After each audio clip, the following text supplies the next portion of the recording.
Ora. Mas o que é mais importante na sua vida? Para mim é meu filho. Vou vê-lo agora. Dizendo isso, fui até o quarto de Marcelo. Lá, conversaram por horas. Como nunca fizeram antes.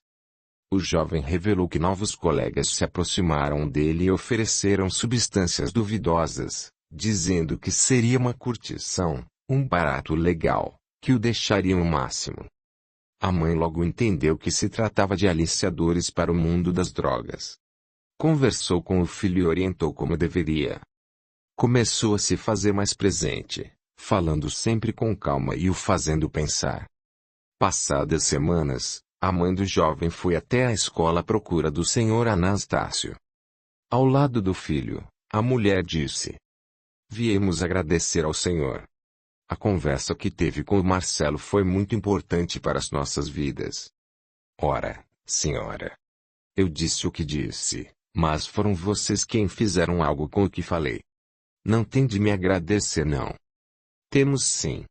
O Senhor colocou uma luz em nossas vidas. De certo nós teremos de fazer nossa parte e aprender a buscar Deus e outras coisas que nos tragam paz e equilíbrio. Sabe, senhora, muitos jovens, hoje em dia, sentem-se perdidos, não se encontram, não sabem o que querem da vida nem o que podem fazer, por eles mesmos, por uma única razão. Eles não ouviram falar de Deus. Aquele que não encontra Deus, não sabe se encontrar nem sabe para onde ir. Acaba se perdendo e vivendo um inferno dentro de si.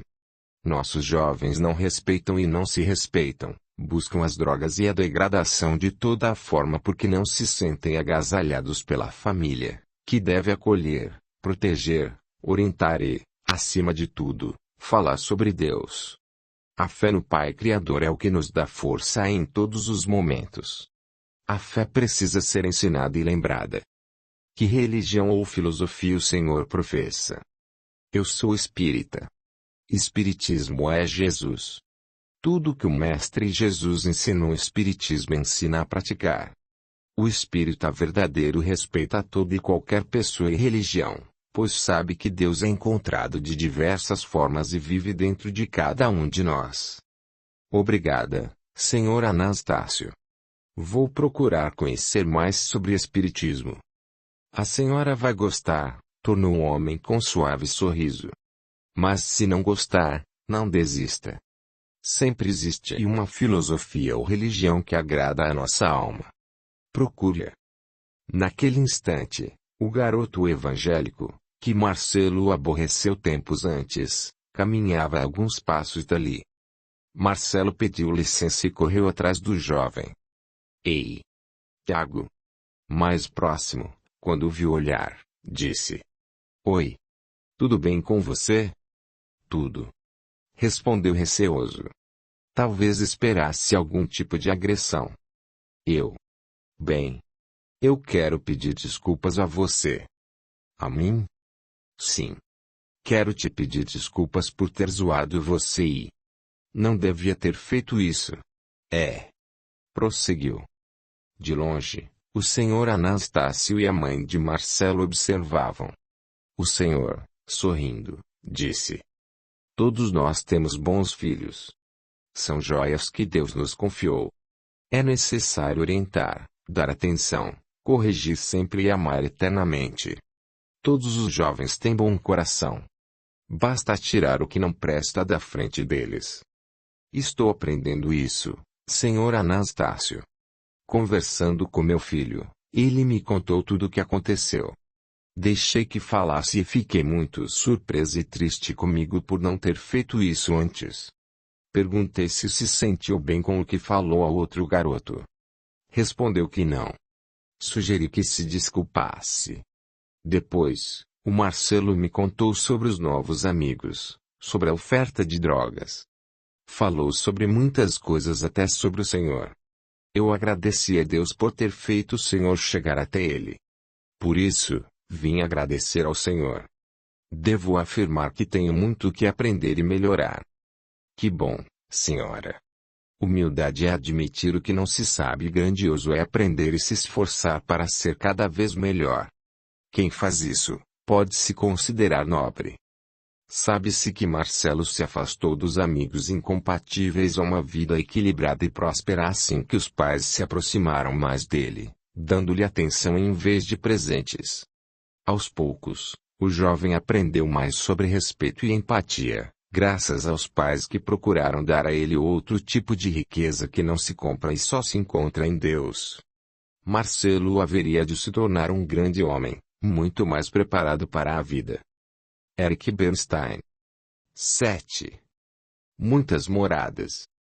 Na vida terrena, muitas pessoas não atentam ao fato de que Deus sempre está presente, ajudando na caminhada e permitindo novas oportunidades, aqui, para repararem as falhas cometidas no passado. O Sr. Durval era uma dessas pessoas. Havia menos de um ano, após uma perda que o deixou arrasado e sem motivação para a vida, que ele decidiu pegar um dos livros que sua amada filha lia. Tratava-se de um romance mediúnico também chamado de romance espírita. Começou a ler e a trama até o atraiu.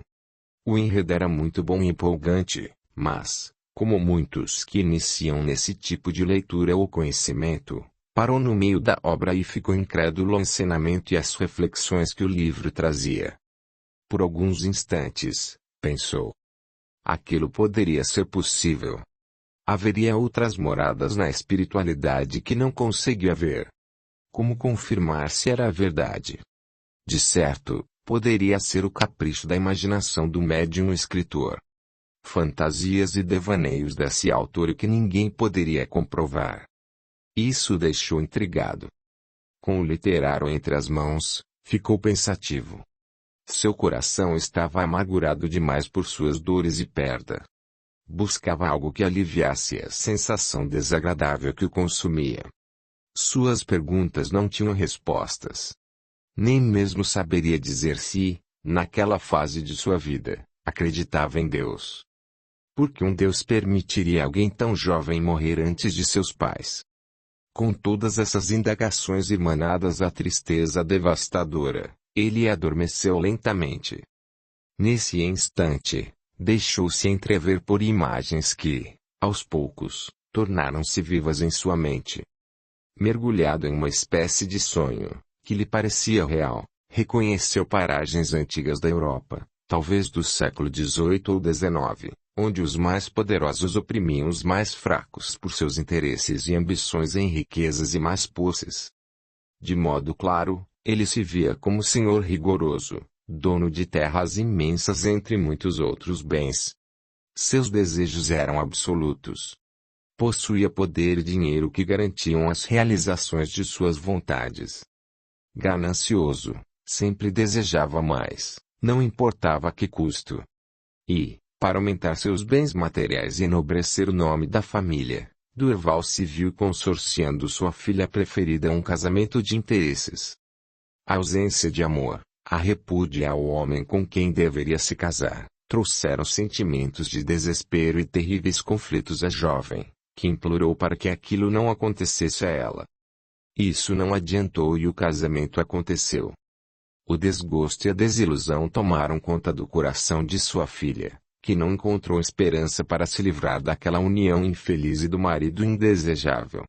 Os dias de casada a viraram torturas indizíveis e irremediáveis.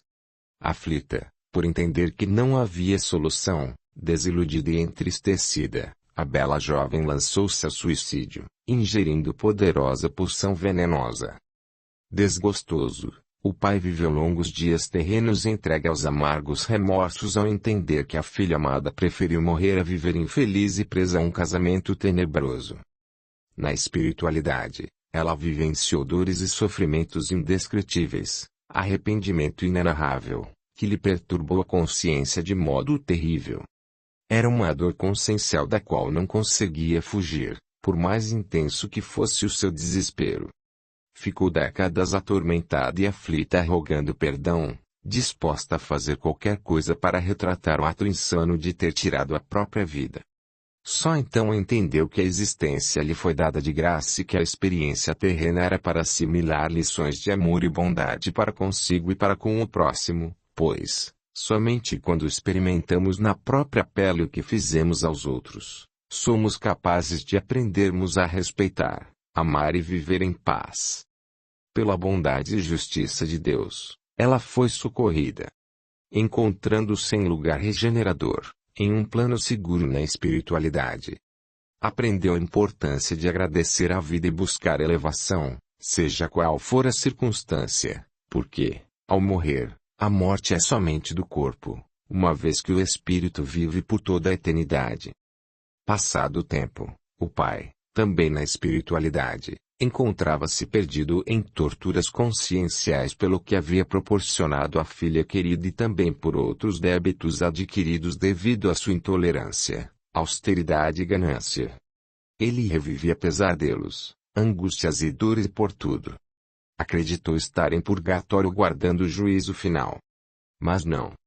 Porém, sem que esperasse, a filha amada saiu de lugar de refazimento para socorrê-lo e o fez com um abraço de perdão e amor fraterno. A perturbação que ele experimentava era tão intensa que não conseguiu assimilar muitas coisas naquele momento. Sabia que estava arrependido, mas ainda não entendia por que a filha estava ali, quando deveria viver no inferno como aprendeu pela tradição religiosa que conhecia. Ambos, enlaçados, concordaram que haviam errado e o arrependimento tomou conta de seus corações.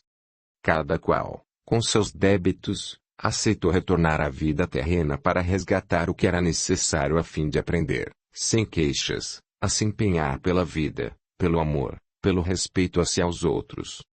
Em nova oportunidade terrena, com a bênção do esquecimento, a proposta era de se ajudarem, repararem e crescerem como espíritos criados para a eternidade.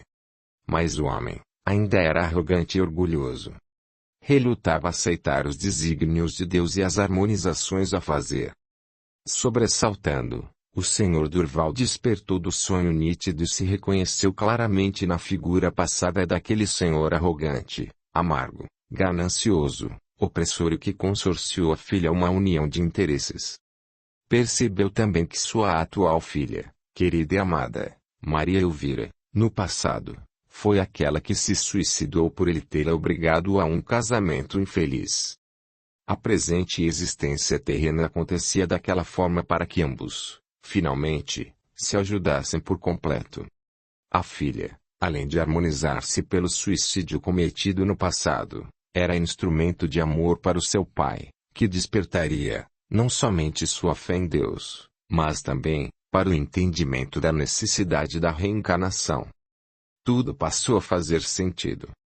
O Senhor Durval começou a entender a razão de Maria Elvira, na presente encarnação, ter experimentado a difícil prova com o câncer no aparelho digestivo.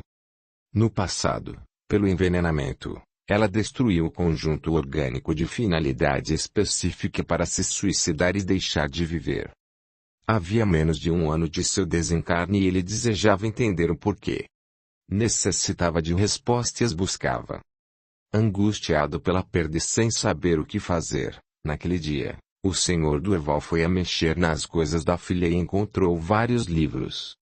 Lembrou-se de quando ela, em vida, contou que conheceu a doutrina espírita. Disse que tudo o que aprendia, com a nova filosofia, fazia sentido e lhe dava explicações e justificativas para as desigualdades do mundo e da vida, para os ganhos e as perdas terrenas. Recordou-se de que, ao descobrir a doença, a jovem não se revoltou. Apesar de triste, encarou tratamentos e se apegou, acima de tudo, a Deus, com fé e esperança em dias melhores, aqui ou em outras moradas na casa do Pai. Ela chamava isso de resignação. Por mais que Maria Elvira tentasse lhe ensinar e explicar, ele nunca dava atenção aos ensinamentos. Até brincava com ela a respeito desses assuntos. O Senhor Durval até admitia que, por vê-la tão otimista e alegre diante de tamanha dificuldade, passou a ter curiosidade para conhecer o Espiritismo para saber o que deixava sua filha melhor, animada e cheia de esperança naquela situação. Quando acompanhou sua partida, viu-se tomado de grande revolta e inúmeras indagações de o porquê aquilo aconteceu. Lendo o romance, que trazia explicações a respeito das dificuldades terrenas, achou interessante, mas duvidou por se tratar de algo que ninguém poderia provar ter acontecido. Porém, o sonho. Como explicar? Tratava-se da resposta que tanto desejava. Teria sua filha, como a personagem do romance, encontrado a paz e o alívio para suas dores conscienciais através da prova com aquela doença. Teria ele, ao seu lado, cumprido sua expiação ou prova, reparado o abandono do passado, quando não atendeu às suas súplicas, não se importou com suas dores e queixas que a levaram ao suicídio. Teria, com essa experiência, aprendido a não mais ser ganancioso, autoritário, opressor. A dor de perder a filha era a lição para que se corrigisse por tudo o que foi e fez no passado. Uma coisa tinha certeza. De que o que sentiu e experimentou foi muito forte. Não poderia negar nem explicar. Foram os melhores esclarecimentos para sua vida e tudo o que aconteceu nela. Não era fácil perder um filho jovem, que tinha tudo pela frente. Mas era possível acreditar que Deus era justo e que para nos elevarmos precisamos de paz. Ninguém é feliz quando tem débito com o semelhante e, consequentemente, com Deus. Entendeu que qualquer revolta, nesse momento, só pioraria a situação. Não poderia, não deveria ficar parado, estagnado, pois a vida continuava e, certamente, ele se encontraria novamente com a filha amada e quando isso acontecesse, desejaria estar mais elevado no nível dela. Uma luz de esperança invadiu-o. Ficou perplexo com a gota de alívio à sua dor e acreditou que poderia melhorar a partir disso. A fé e a esperança renasceram. Compreendeu que somos seres criadores de amor, alegria, tristeza, esperança, desgosto, contentamento, satisfação, júbilo. Haveremos de provar o que oferecemos. Tudo fica registrado. Ele não pôde ver, mas nesse instante, o Espírito Maria Elvira estava ao seu lado. Equilibrada e feliz, curvou-se, o beijou ternamente na face e ainda disse: Papai, não se importe se os romances são verdadeiros ou não, se as histórias aconteceram ou não. De certo, o autor, no mínimo, baseou-se em casos reais, pois quais de nós seríamos loucos para expormos nossas vidas passadas ou presente para avaliação de seres humanos ainda em evolução e, portanto, tão críticos. Lembre-se de que, verdadeiras ou não, o objetivo é levar reflexões à nossa consciência para que possamos seguir por caminhos bons e elevados, alcançando a paz e a verdadeira felicidade. Lembre-se também de que o Mestre Jesus nos ensinou por meio de parábolas, que nada mais são do que alegorias, histórias comparativas, para que possamos ser criaturas melhores. Pense nisso. Afagou-o e o beijou, novamente, sentindo-se feliz. Junto com seus amigos, ela partiu para um lugar, na espiritualidade, adequado à sua elevação e para prosseguir na evolução bem mais feliz do que, um dia, foi, pois sua consciência estava leve e tranquila. De imediato, o Senhor Durval se sentiu invadido de fé e esperança. Desejou aprofundar seus conhecimentos. Gostaria de aprender muito mais. Deixou reservado o romance que pretenderia terminar de ler mais tarde. Levantou-se e foi à direção da estante, apanhou um livro muito importante de que a filha havia falado. O Livro dos Espíritos. Iniciou nova leitura. Eric Bernstein. Se inscreva, e ative o sininho para receber as notificações de novos audiolivros. Por favor, entre no nosso grupo do Telegram, para seguir em contato, caso de que esse canal seja cancelado pelo YouTube. 8. A história de Runtá. Bem-aventurados os pacificadores porque serão chamados filhos de Deus. Jesus, Mateus, 5.9. Runtá, jovem, saudável e livre, andava pelas matas admirando a paisagem agreste em meio à selva que se habituou. Nunca conheceu outro lugar no mundo. Estava à espreita para caçar algo a fim de o levar para casa e ter uma refeição abundante junto à sua família. De repente, Ouviu um barulho muito estranho e uma rede foi lançada sobre ele. Assustou-se muito e começou a se debater na tentativa de livrar-se das malhas. Porém, quanto mais se agitava, mais embolado ficava. Por um instante, por entre os buracos da malha, pôde ver 5 homens com roupas esquisitas, pele clara e que falavam uma língua estranha. Junto a eles, havia aqueles que podia identificar muito bem. Eram de sua cor, falavam o seu dialeto e usavam vestimentas parecidas com as suas. Mas, quando tentou saber o que acontecia, foi golpeado na nuca e desfaleceu. Acordou horas depois, sendo arrastado para entrar a bordo de uma embarcação conhecida como navio negreiro. Acorrentado a outros de sua tribo, não podia falar, não podia se mexer ou se levantar e não sabia o que estava acontecendo. Em seus pensamentos, muitas indagações. Quem seriam aqueles homens? O que queriam com ele e com os demais de sua tribo? Para onde os estariam levando? Sob berros, eram empurrados para se moverem. Sem direito a explicações, todos permaneceram presos como animais. Eram maltratados e até espancados quando não obedeciam às ordens dadas. Mas como obedecer a ordens que não entendiam? Chegaram a tirar a vida de alguns, quando não atendiam às determinações, e seus corpos jogados ao mar. Talvez até fizessem isso para mostrarem poder e serem obedecidos. As humilhações eram constantes e a flagelação quase que total.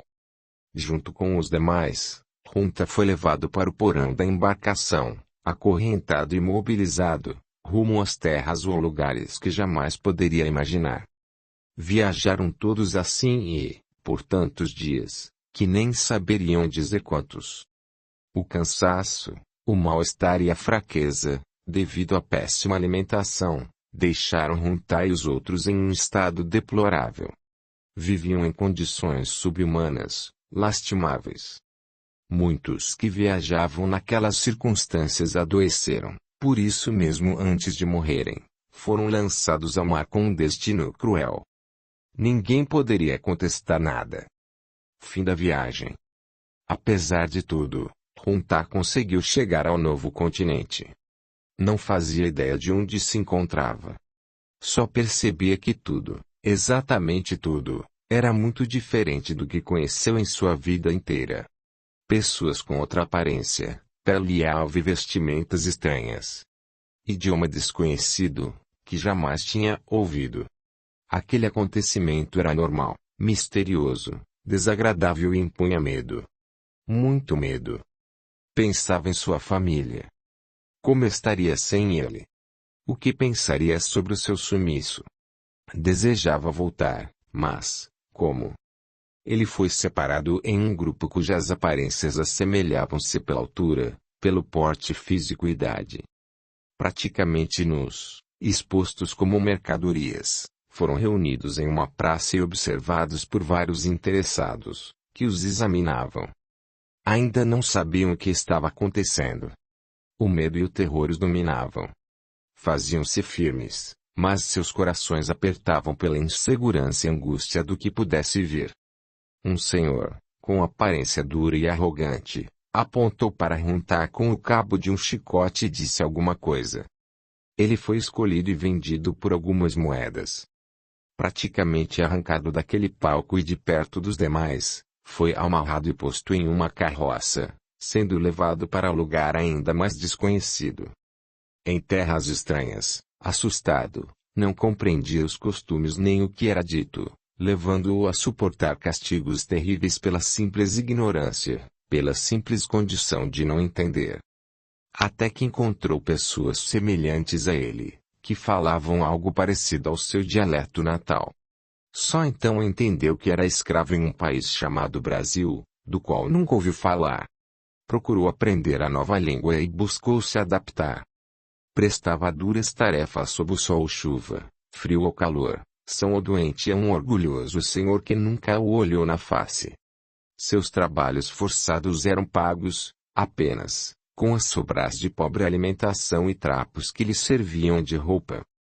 Sentia muita saudade de casa, de sua família, do lugar onde viveu. Muitas vezes, chorou escondido por conta disso. A revolta e a indignação eram sentimentos constantes. Não tinha como ser diferente. Principalmente, quando um dos de sua cor era amarrado ao tronco e chicoteado ou esfolado ou queimado. Nada fazia sentido. Não entendia a obrigatoriedade, a necessidade de tudo aquilo. A cor da pele, os costumes, o idioma eram um motivo de separação de seres semelhantes. Não entendia a violência gratuita nem porque foi tirado do seu lar e de perto dos seus entes mais queridos. Resignado, questionou suas condições sim. Mas não havia o que fazer. Com humildade, foi aprendendo com os mais velhos o que seria melhor fazer e sempre ouvia. Seja pacífico. Os rebeldes sempre perdem a batalha, pois são tão ou mais agressivos do que os que dominam a força. Então, procurou transmitir harmonia e paz ao seu redor, por meio do comportamento manso e fiel aos seus princípios morais, aprendidos com seus pais em terras muito distantes e também com os mais experientes com quem convivia. Acreditava que um ser invisível falava com ele e tocava seu coração confortando e orientando. De alguma forma, sentia que deveria ser prudente. Que aquela era uma missão em conjunto com uma expiação e uma provação necessária e passageira. Nada seria eterno. Os mais experientes, que viviam ao seu lado, deram-lhe explicações a respeito disso. Eram muitas lições para aprender com os anciões, as pretas e pretos velhos, e Runtal fazia sempre com muita atenção. Descobriu, aprendeu e entendeu que era amparado e que algo maior e invisível o protegia de algum jeito. E quanto mais pacífico, sereno, manso e prudente fosse, mais conseguiria entender os seres invisíveis. A morte do senhor arrogante, que o comprou, trouxe paz àquelas paragens. Seu herdeiro, que parecia austero, era mais humano.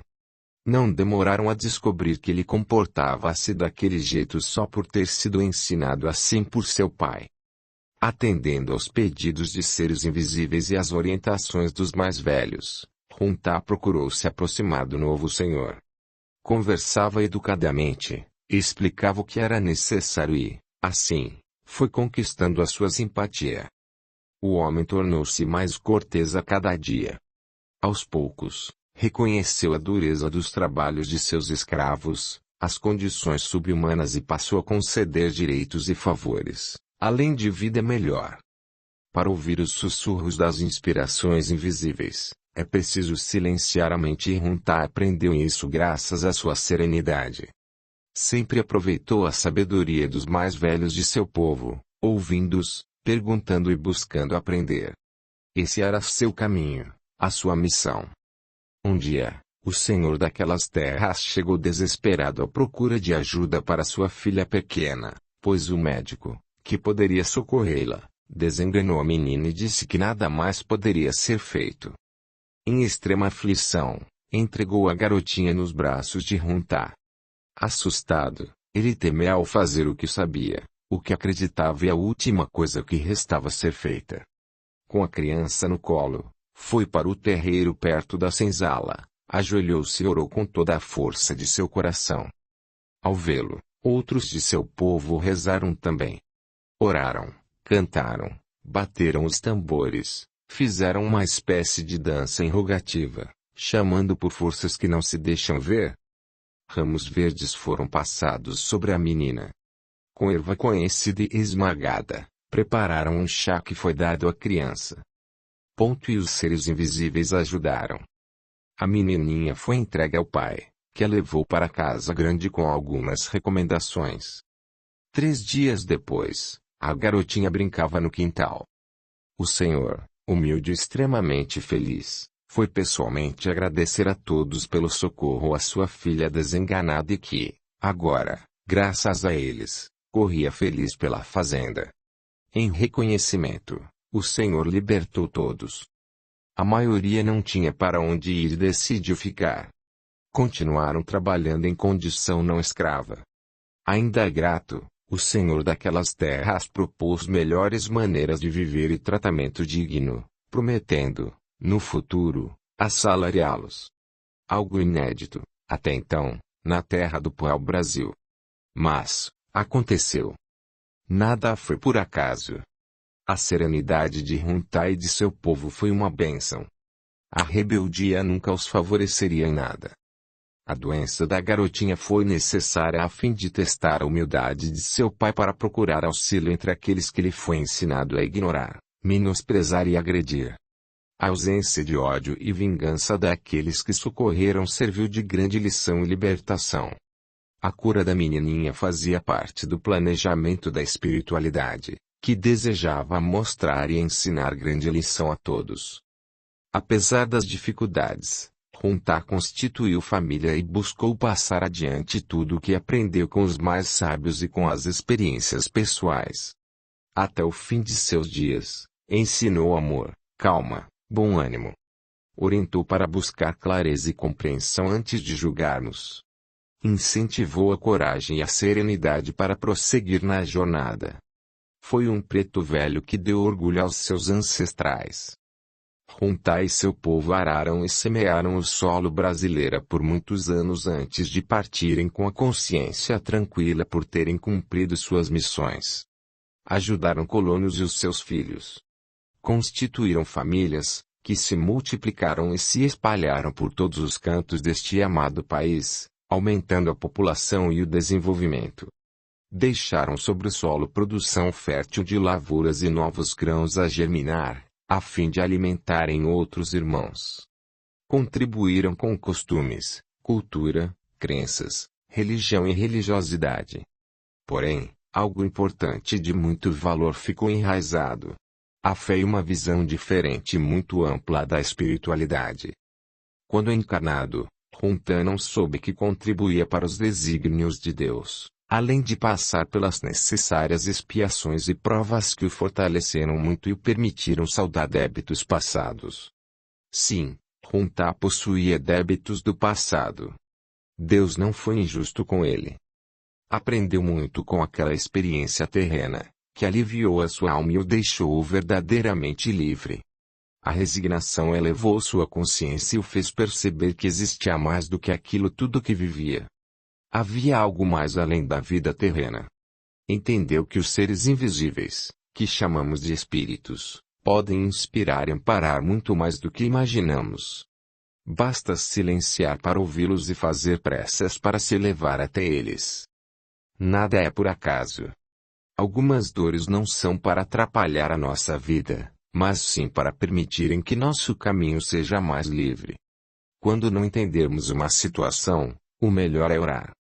A migração de povos pacíficos e o início de uma colonização miscigenada aconteceram como deveria ser, mas não como precisava.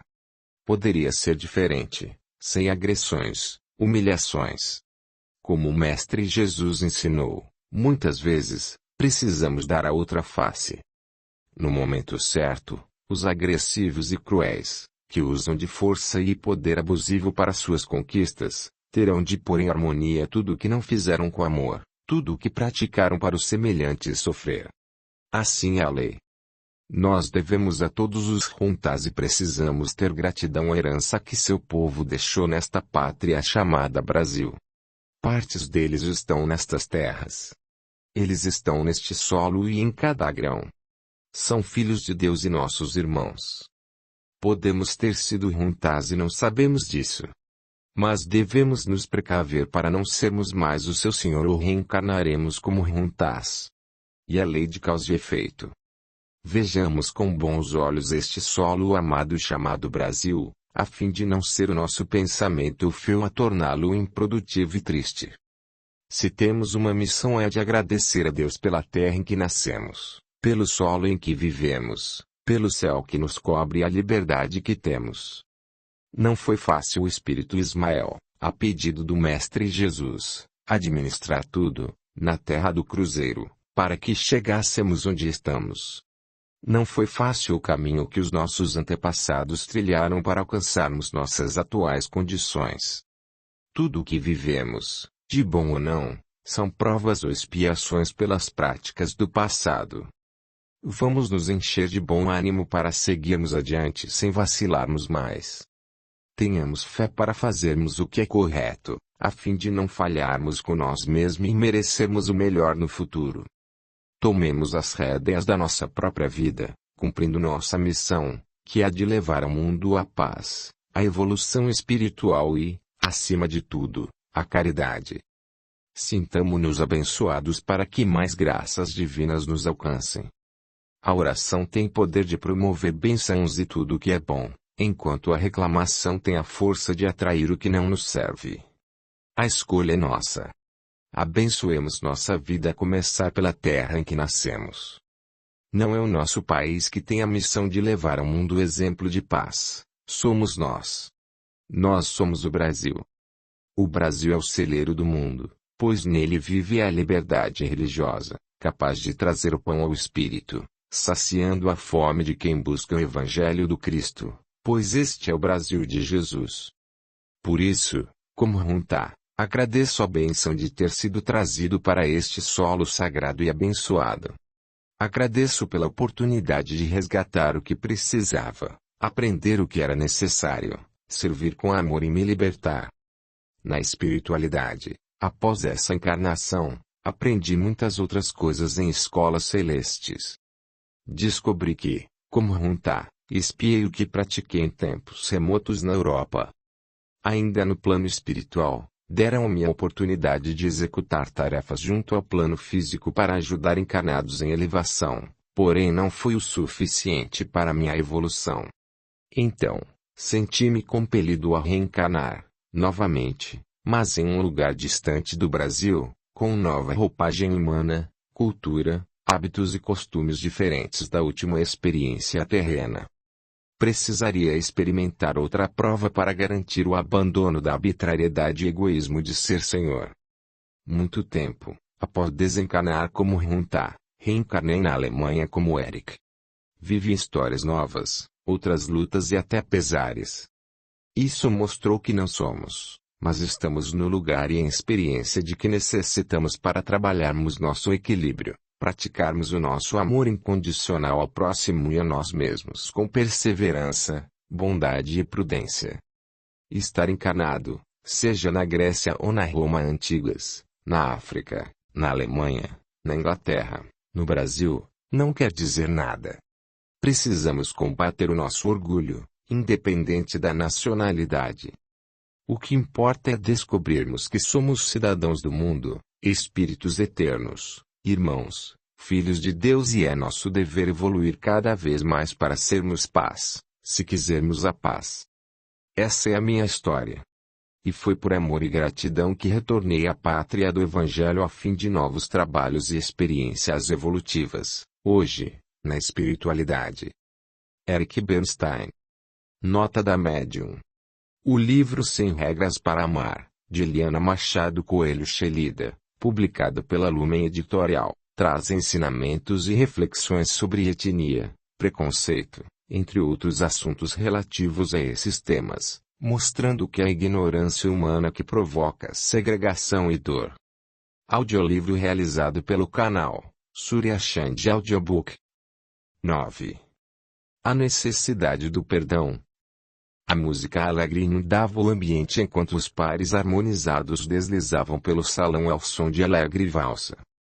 A beleza era exibida no esplendor das roupas distintas e elegantes, que enchiam de vida e cor todo o recinto, alegrando a visão de todos. Nos cantos, senhoras reuniam-se em conversa animada, mas um nome era sempre salientado como alvo de comentários mais inflamados. Flávia, jovem bonita, de inenarrável simpatia e carisma, havia sido tomada como centro das conversas e dos murmurinhos. Talvez por inveja, talvez por não se prender ao nível de assunto tão deprimente que as demais mantinham. Moça alegre, vivia agora sob custódia e tutela de seu tio Adolfo, pois os pais e irmãos morreram em um incêndio onde todos os bens, que lhe poderiam sobrar, foram consumidos pelas chamas. Por estar dependente até das roupas de suas primas, Ana e Caroline, Flávia sentia-se um tanto constrangida e acanhada. Escondida atrás de uma pilastra na lateral do salão, acompanhava a festa meneando o longo e rodado vestido, embalando-se suavemente ao som da melodia, que suavizava o ambiente. Henrique, jovem ponderado, de educação invejável e cortesia sem igual, à distância, paquerava moças sem que ela percebesse. Ele era um dos moços mais desejados do condado, cujas jovens não tiravam o olhar. Cortês, gentilmente, aproximou-se de Flávia e solicitou ser seu par na próxima valsa. Ela ficou radiante e pareceu brilhar. Os comentários foram inúmeros. Em meio a tantas outras convidadas de origem mais nobre, o rapaz encantou-se por uma que não tinha posses nem linhagem.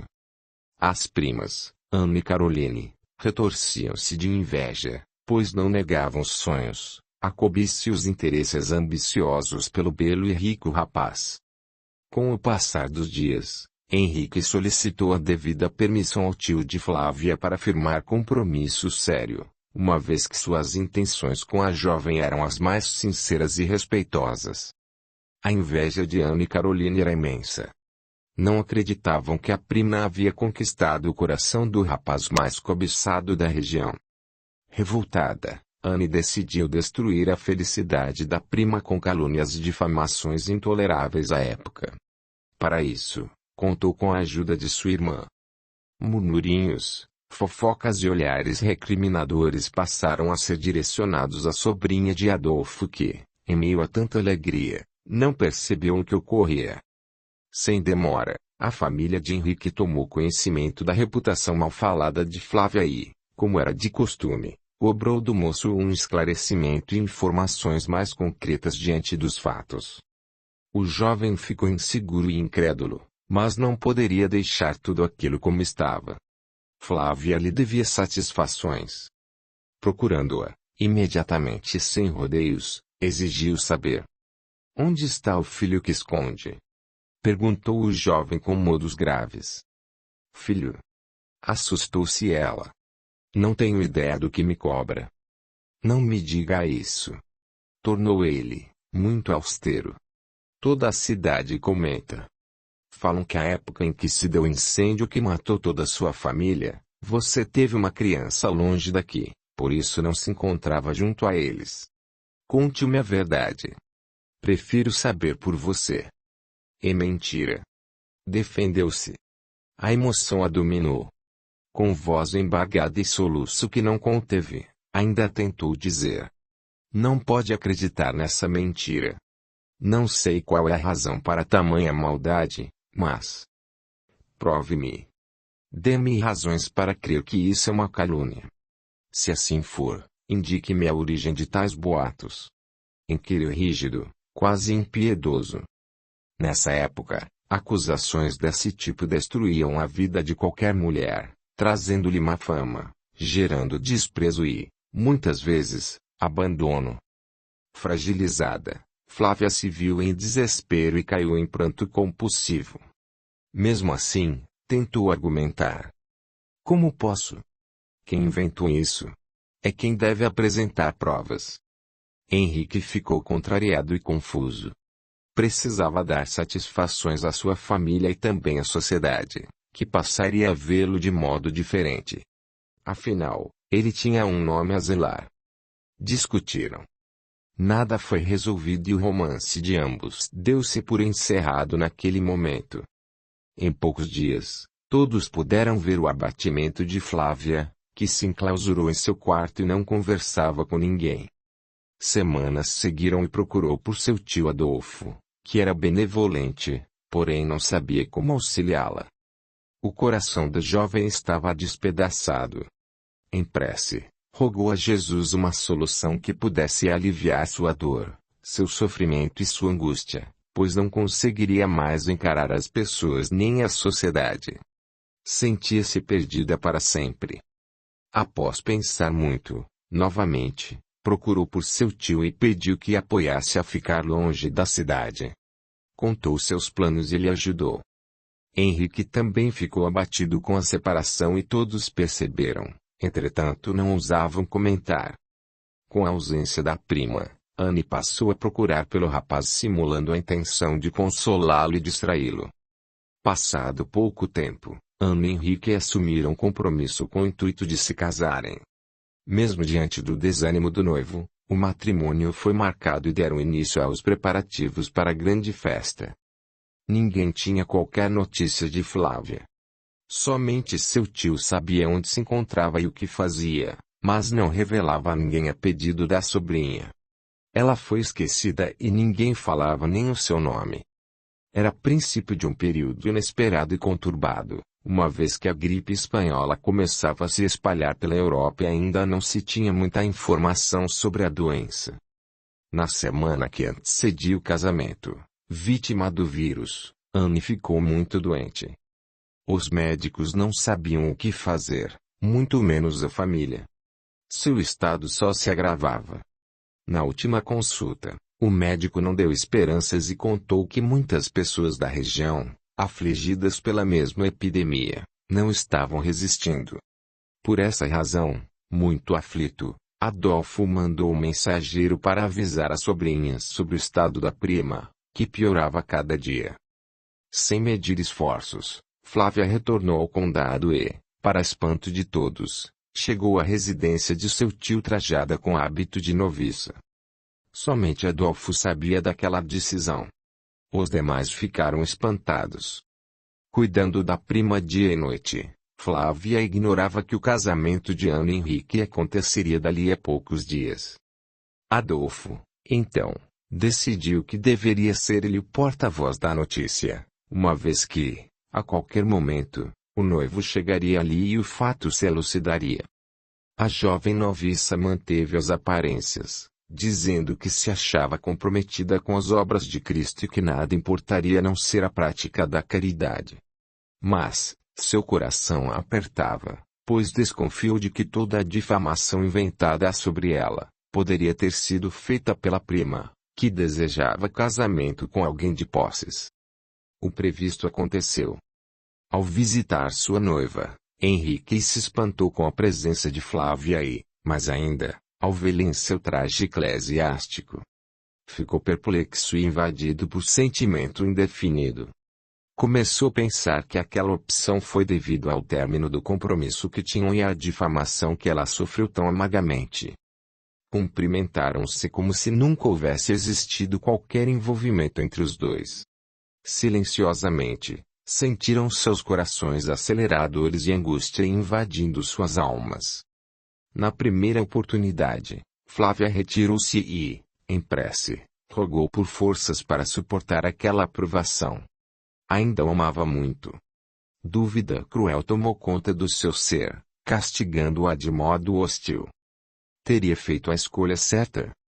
Fugir e dedicar-se ao noviciado foi a decisão correta para fugir de seu grande amor? Poderia servir à caridade e ao Cristo mesmo nutrindo sentimentos por um homem? Não sabia responder. No início da noite, a febre de Anne aumentou imensamente.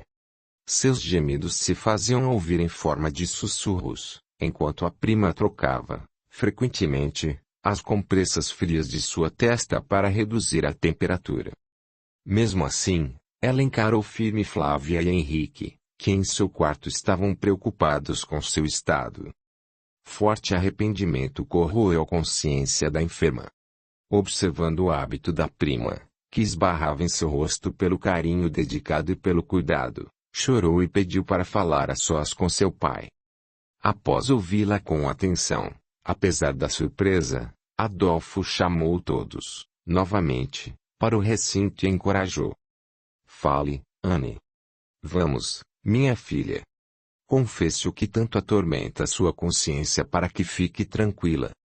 Eles vão entender. Animou o pai em tom piedoso. Com lágrimas constantes, dificuldade na fala e muito esforço, Anne revelou.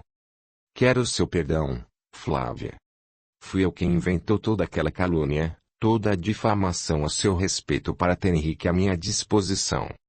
Quero seu perdão, Flávia. Olhando para o rapaz, pediu. Preciso de seu perdão, Henrique. Não diga isso, Anne. Falou Flávia, bondosa e incrédula. Não pode ser. Ela está delirando. Não devemos acreditar. Só está dizendo isso e tomando para si esse peso para tentar me ajudar. Acredita que a vida de noviça seja dolorosa, difícil e incômoda por... Não é delírio, Flávia, é a verdade. Pergunte a Caroline. Fui eu quem a difamou. Preciso de seu perdão. Olhando para a irmã, pediu. Caroline. Por favor. Caroline dobrou-se em pranto compulsivo e, sem palavras, acenou com a cabeça positivamente ao mesmo tempo que se ajoelhou ao lado do leito, pegou sua mão e chorou mais ainda. Então? Perguntou Henrique sem completar a frase. Sim, Henrique. Fui eu quem ela deu tamanha mentira contra a Flávia. Caroline testemunhou a meu favor. Em uma sociedade que só gosta de propagar o mal, não foi difícil conseguir meu objetivo. Perdoem-me. Fechou os olhos e ficou em silêncio como se tivesse usado suas últimas forças para conquistar a paz de que tanto necessitava na consciência. Todos ficaram incrédulos diante da revelação. Aproximando-se, afagando-lhe a face febril, disse. Eu lhe perdoo, minha prima, afirmou Flávia, piedosa. Quando não vencemos o egoísmo, somos capazes de tudo. Não a condeno nem a critico. E quem é de nós que poderá atirar a primeira pedra? Naquela madrugada, Anne desencanou com a consciência tranquila. Nos dias que se seguiram, Flávia permaneceu na residência de seu tio, cuidando de tudo para ele, principalmente, tentando-lhe aplacar a dor. Henrique, nas diversas visitas feitas ao senhor, não deixou de conversar com Flávia que, por sua vontade e a pedido dele, deixou o convento ao qual pertencia. Porém, o que aprendeu no noviciado levou para a vida. A partir dali, começou a auxiliar irmãos carentes de diversas formas. Ao se casar com Henrique, ele passou a apoiá-la e ajudá-la no desenvolvimento de tarefas filantrópicas. Abriram um orfanato ao qual deram o nome de Orfanato da Tia Anne. No plano espiritual, o espírito Anne sentia-se aliviado por ter feito a coisa certa. Estava imensamente feliz com a homenagem feita em seu nome e solicitou tarefa junto aos órfãos, assim que possível. Ela descobriu que não conseguimos ter paz quando causamos a infelicidade de alguém. Aquele que não está bem, não enxerga o outro com bons olhos. Antes de criticar ou fazer algo de mal, devemos nos analisar, pois falta Deus em nosso coração. Flávia não poderia viver maior alegria descobrindo que poderia servir ao Cristo e também ser feliz ao lado de seu grande amor e dos filhos que vieram. Henrique aprendeu que a opinião própria é muito importante diante da dúvida. E nós aprendemos que sempre é tempo de repararmos nossas falhas e recuperarmos a consciência tranquila. Shelida. 10. Quem comigo não junta, espalha. Nilo Alves era um tarefeiro que, diríamos de passagem, tornou-se ávido conhecedor do espiritismo. Estudioso ao extremo, conhecia as obras da doutrina espíritas como poucos. Suas palestras consistiam em surpreendentes ensinamentos. Daquele centro espírita, ninguém as perdia. Enquanto falava, citava trechos de vários livros, além de as obras básicas da codificação espírita. O Livro dos Espíritos, o Livro dos Médiuns, o Evangelho segundo o Espiritismo, o Céu e o Inferno, a Gênese, mencionava os ensinamentos e os milagres do Cristo com presteza e ricos detalhes. Ele era impressionantemente muito estudioso.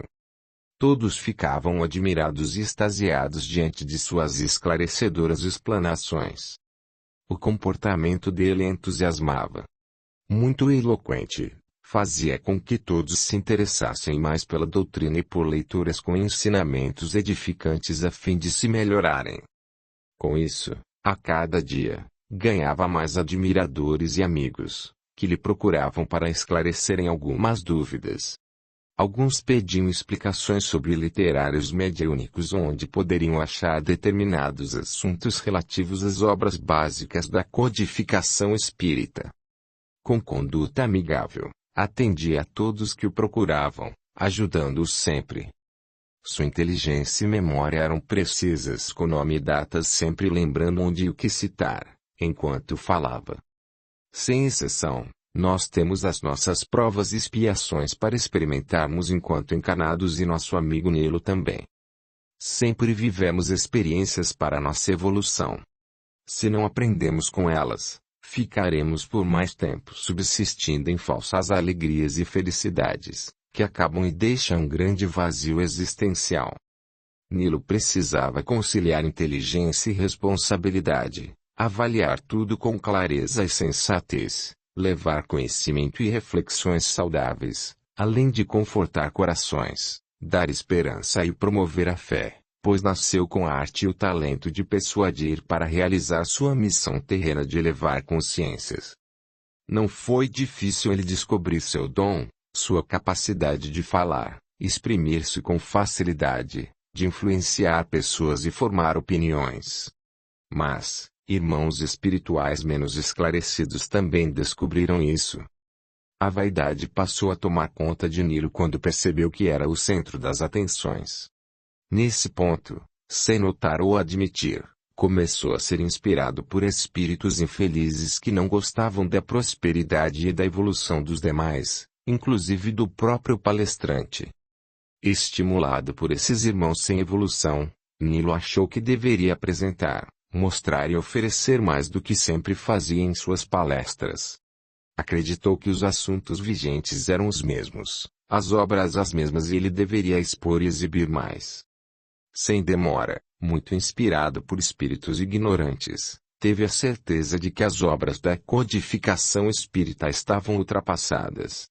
Questionou o codificador Allan Kardec e seus feitos, sua didática, as palavras da época. Cismou, de alguma forma, com diversos ensinamentos e questões doutrinárias. Pensava que sua nova forma de ver o espiritismo era uma inspiração do alto. Achou que ele mesmo poderia e deveria reformular tudo. Suas reflexões, sempre somadas aos desejos infelizes de irmãos sofredores, pareciam melhores, para ele. Expressivo e convincente, aos poucos, todos notaram que as suas palestras começaram a mudar de rumo, provocando tendências estranhas e se tornando partidárias. Politizado, ele mencionava polêmicas desnecessárias para o momento. Suas explanações causavam mais dúvidas do que traziam esclarecimentos, promovia mais insegurança do que fé, levantavam questões que traziam discórdias em vez de uniões.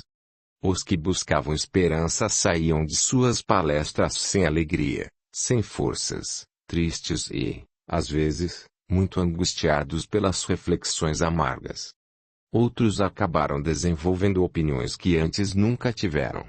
Reclamações, exigências, revoltas com alguns acontecimentos individuais ou coletivos, etc., que só somavam negatividade ao que já possuíam. Inevitavelmente, seus comentários tendenciosos influenciavam os ouvintes com resultado contrário àquilo que se esperava em uma palestra evangélica. Muitos deles, sem entender ou saber o porquê, passaram a sentir desinteresse das palestras, que deveriam ser evangélicas, consoladoras de corações, com temas que gerassem reflexões saudáveis e úteis à evolução. Passado algum tempo, Dona Vilma, uma senhora médium vidente e tarefeira daquela casa espírita, observou o que ocorria com Nilo. Generosa, em um momento de descontração, chamou para uma conversa despretensiosa a fim de compreender o que o estava acontecendo e, talvez, avisá-lo sobre o que percebia. Espíritos amigos cercaram-no com carinho, preparando o expositor Nilo para o diálogo e entendimento, sem que ele notasse.